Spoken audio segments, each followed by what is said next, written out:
Hi, family. I was reminded this morning of something that happened when I went to my doctor's appointment the other day.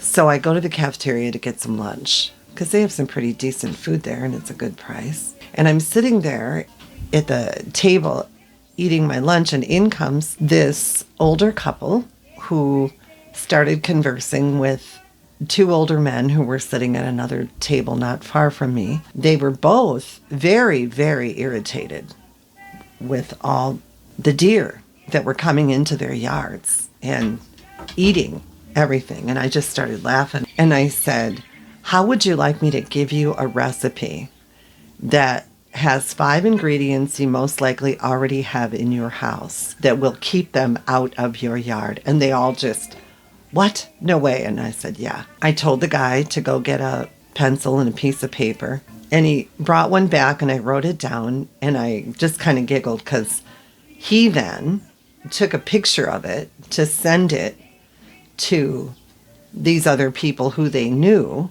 who had come in to eat. And I just kind of laughed because here we are, all of us old people, and we're with it with technology.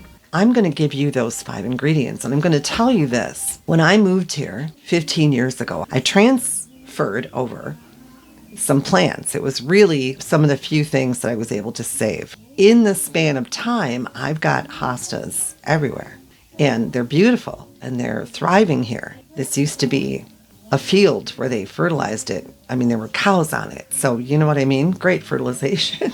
So they grow well. Anyway, we also have a lot of deer here, and they started coming to my yard as if it was lunch, and they were eating their salad. Not only the deer, but all these bunnies. We live in a rural area in the Midwest where we get them a lot. I was not happy at all, but it wasn't until one morning I opened up my door and walked out onto the sun porch. It was 5:30, I think, maybe 5, early morning. I opened up the door, and I swear to you, here standing on the road in front of my sun porch was a young buck, and on either side of him was a doe. And he's looking at me, just looking at me, and I said, oh, hell no. And the war was on. I looked it up. Go to the experts. Why not? So there's this guy out in Colorado who did major war with, of course, you know, he's out in Colorado in the wilderness, and bunnies and deer. So he's the one I got this recipe from. And I'm telling you, it works. This is my 3rd season coming in. Ever since I began spraying this on my hostas, I don't have a single deer or a single bunny eat those plants.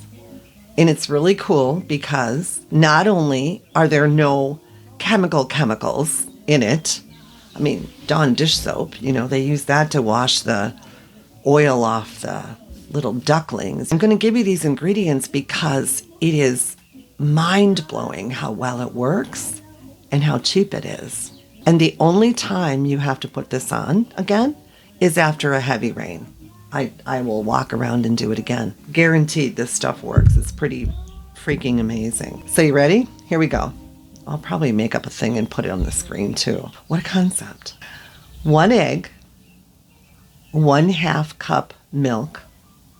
Now, the original recipe that he called for was 8 cloves garlic, which was equal to 2 tablespoons. But the truth is, I don't use the minced garlic. I've learned to use the juice. The little pieces of garlic will get in the sprayer thingy. If you got some better idea, let me know. I use 1 tablespoon of the garlic juice.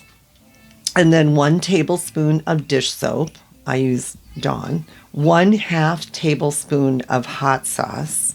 And you take those 5 ingredients, you mix them up really well, put them in with a gallon of water, and that's it. Dirt cheap, highly effective. You are welcome. Let me know if you try it out. Let me know your thoughts.